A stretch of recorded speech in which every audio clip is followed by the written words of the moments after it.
from West Virginia Public Broadcasting. Support for the Legislature Today is provided by the following. West Virginia University, online at wvu.edu. The High Technology Foundation, headquartered at the I-79 Technology Park in Fairmont, online at wvhtf.org.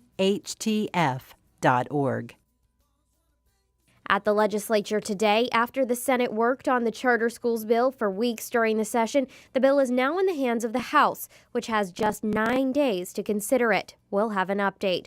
And the number of damage claims against the state for potholes are rising, what one lawmaker says can be done about the condition of West Virginia roads. These stories and more coming up on the legislature today.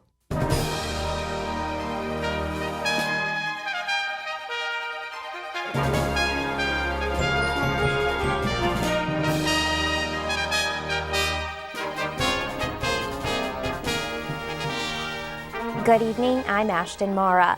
Over a dozen people braved the snowstorm to attend a public hearing about Senate Bill 347, the West Virginia Firearms Act of 2015.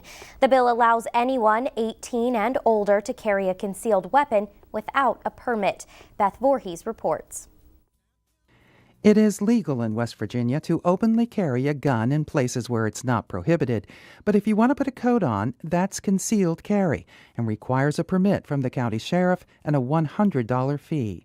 Today's speakers before the House Judiciary Committee were mixed, strongly for or strongly against the bill. Kent Carper, the president of the Kanawha County Commission, was the first to testify. In this town, 2 police officers were shot down like a dog with a gun by a bad guy with a gun. In this state, in the last couple of years, we've had troopers killed, we've had deputy sheriffs shot. The police need our support, not just our clapping and tell them how much we like them. They need our support. Keith Morgan, the president of the West Virginia Citizens Defense League, said it's wrong for the state to take away the right to carry a concealed weapon and for sheriffs to sell the right back for $100. There is one substantive change to the law in this bill.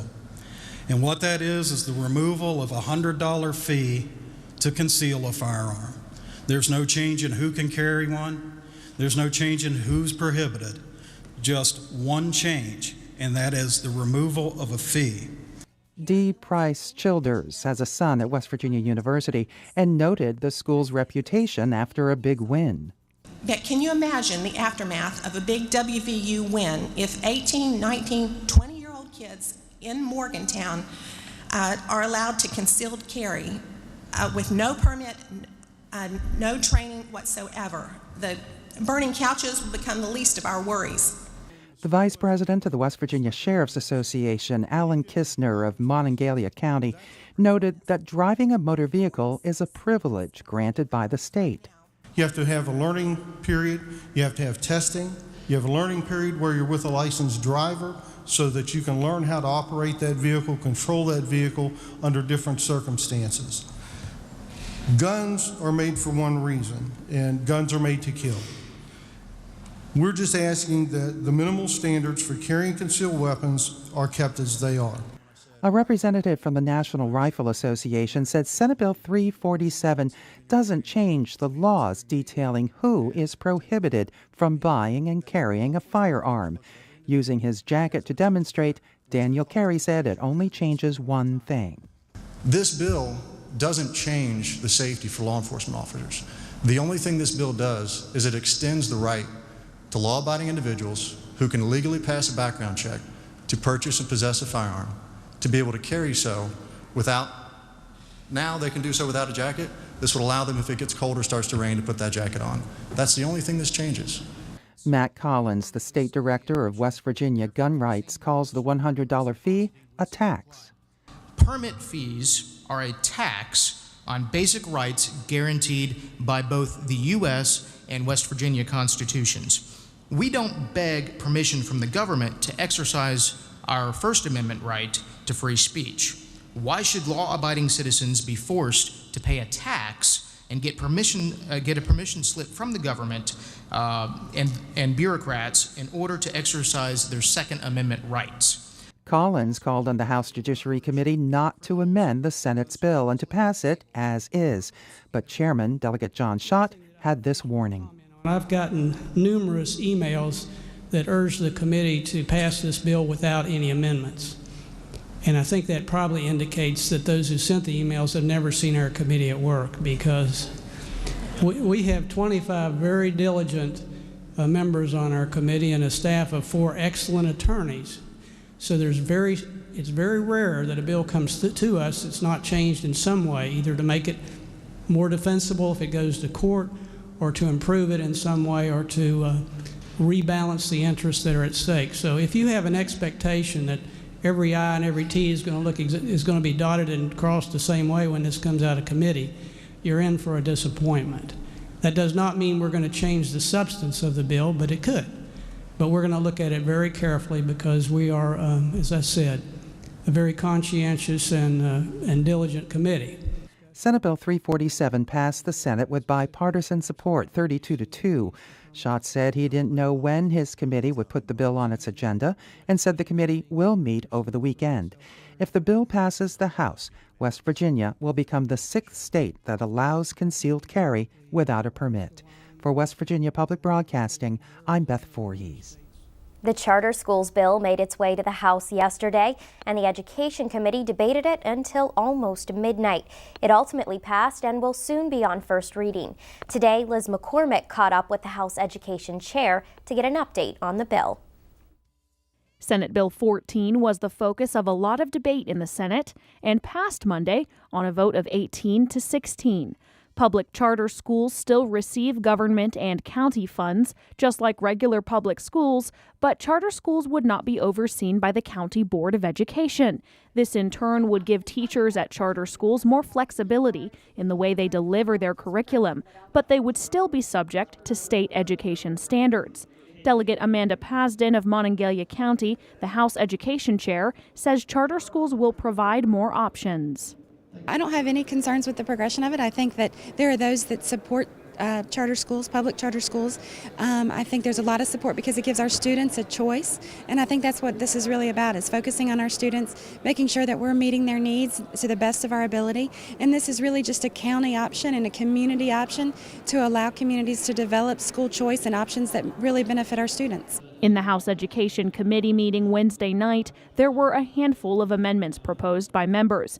One of those amendments came from Delegate David Perry of Fayette County, the Minority Education Chair. It provided more auditing and oversight of charter schools. I proposed an amendment that the Office of Education Performance Audits would monitor the charter schools, and this means that they would check on school climate, that they would monitor finances, that they would monitor instruction, to ensure that there was some accountability. Perry's amendment was rejected, and he says he's concerned that will make it difficult to make sure charter schools are providing quality educations for West Virginia students and spending their funds properly. Well, I have concerns. Number one, that there was not a fiscal note with the bill that we discovered hadn't been prepared after changes in the Senate. And I still have very much concern over accountability when we're dealing with public funds and the education that those children would receive or not receive.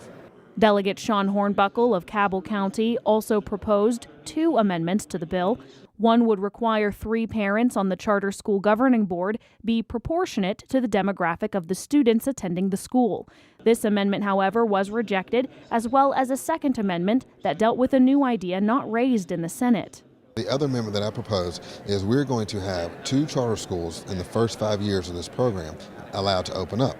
The amendment simply stated that at least one of those schools need to be aimed at student populations of at-risk pupils. So this could be in super rural areas of the state.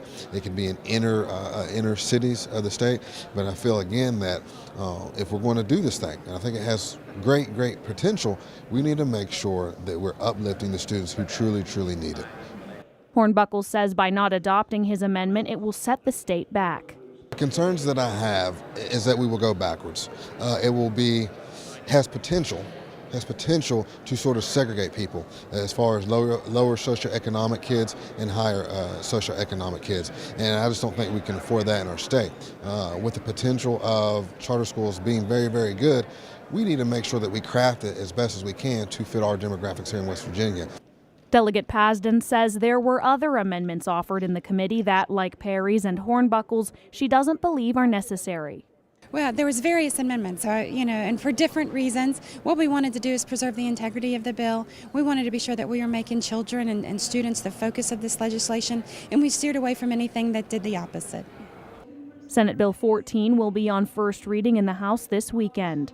For West Virginia Public Broadcasting, I'm Liz McCormick in the House. Members of the Senate put off for the second day in a row a vote to override Governor Tomlin's veto of the Pain-Capable Unborn Child Protection Act. The House voted on the measure yesterday, which drew protesters to the Capitol today. West Virginia Focus, Reproductive Education and Equality, known as West Virginia Free, sponsored their third lobbying day of the session today, but their numbers were hampered by the snow, down from the more than 200 expected to just over a dozen. Executive Director Margaret Chapman-Pomponio says despite the weather, the smaller group was there to remind members of the Senate their votes to override the governor's veto won't go unseen. The people of West Virginia have their eyes on the legislature, and the women are watching. So whether it happens today or it happens tomorrow, we're going to be tuned in and we're going to remember these votes. We know that it's important to stand with West Virginia women and try to get away from this divisive issue. We need to be moving forward, not backwards. Members of the House voted 77-16 to overturn Tomlin's veto of the 22-week abortion ban. Tomlin called the bill unconstitutional. The Senate is expected to join the House and vote to override the veto as well, but Senate leadership says they're in no hurry to do so. They have until the end of session to take up the issue. Coming up, the job of a social worker and what these workers mean to the health of children and families. But first, here's a look at what's coming up in the Senate tomorrow.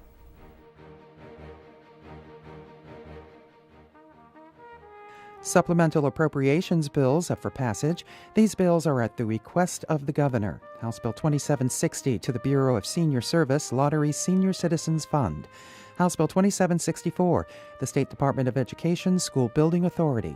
House Bill 2770 to the Division of Human Services.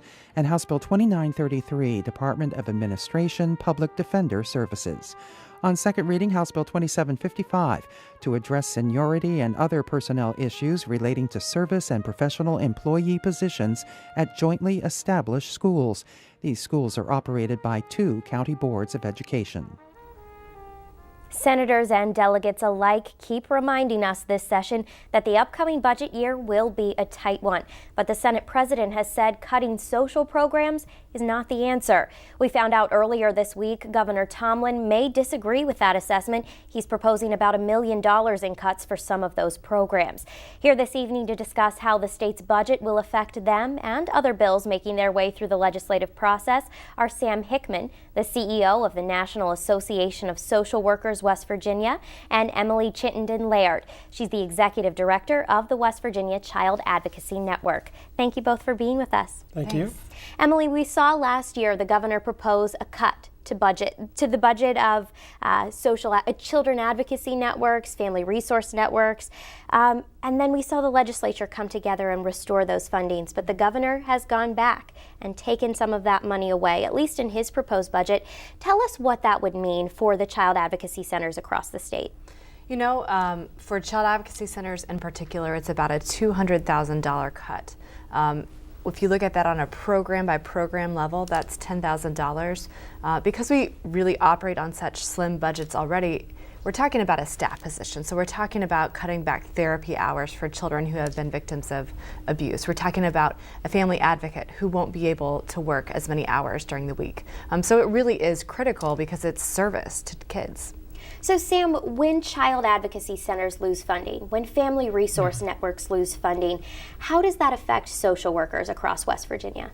Well, aside from the social workers who may work in those programs, social workers need to have resources to refer clients to, because our job is really to help people become self-sufficient. And we already have a lack of resources in West Virginia to do that. So, Emily, have you all started reaching out to lawmakers to talk about these proposed cuts, what they would mean, and maybe why they shouldn't do it?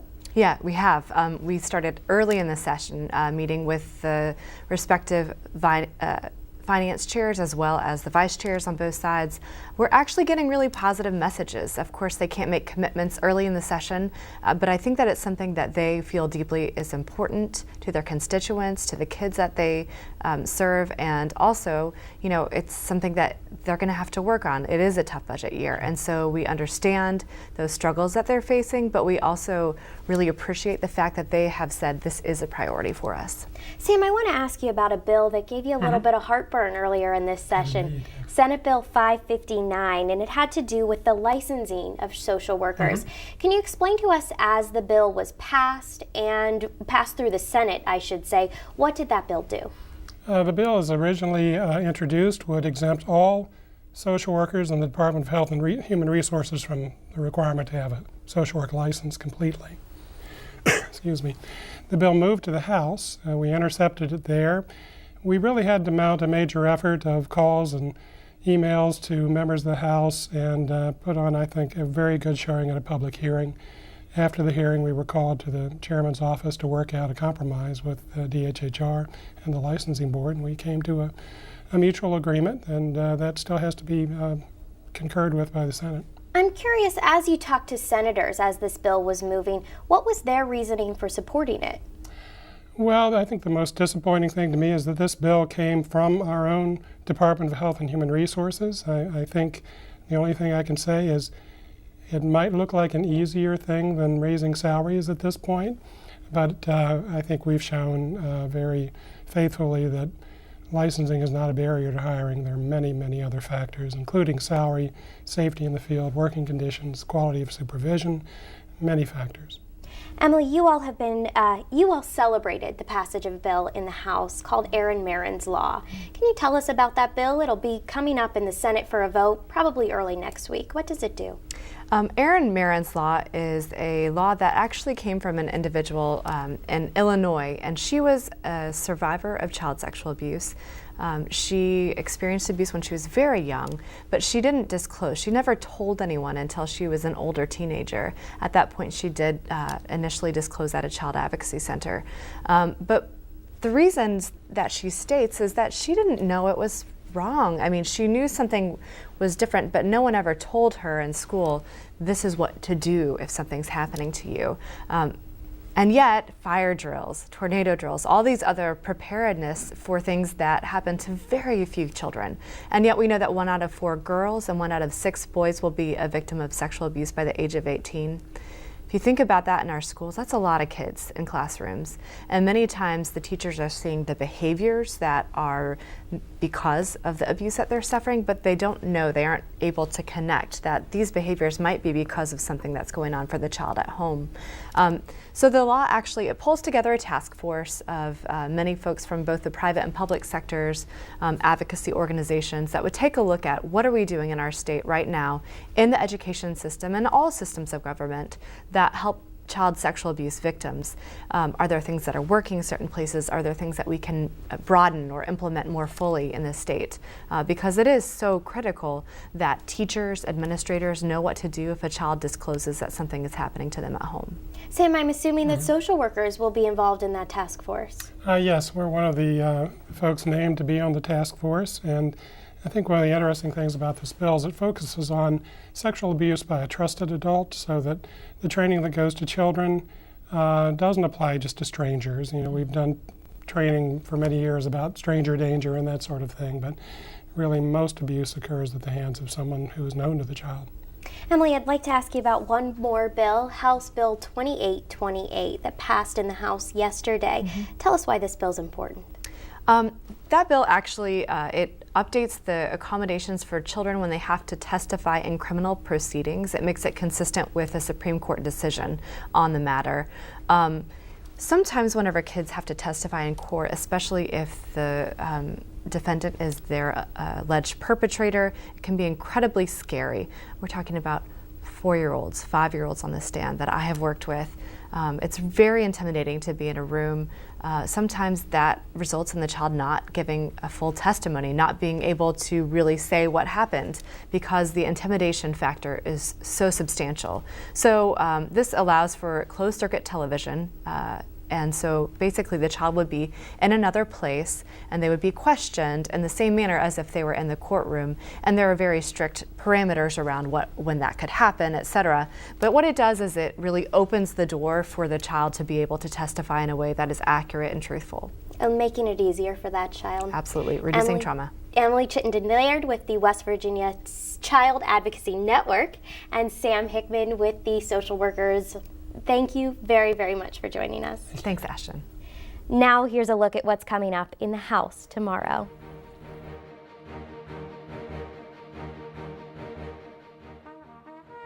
Among the bills up for passage, Senate Bill 351 to increase funding amounts at which charitable organizations are required to provide a professional audit or financial review, and to clarify filing requirements.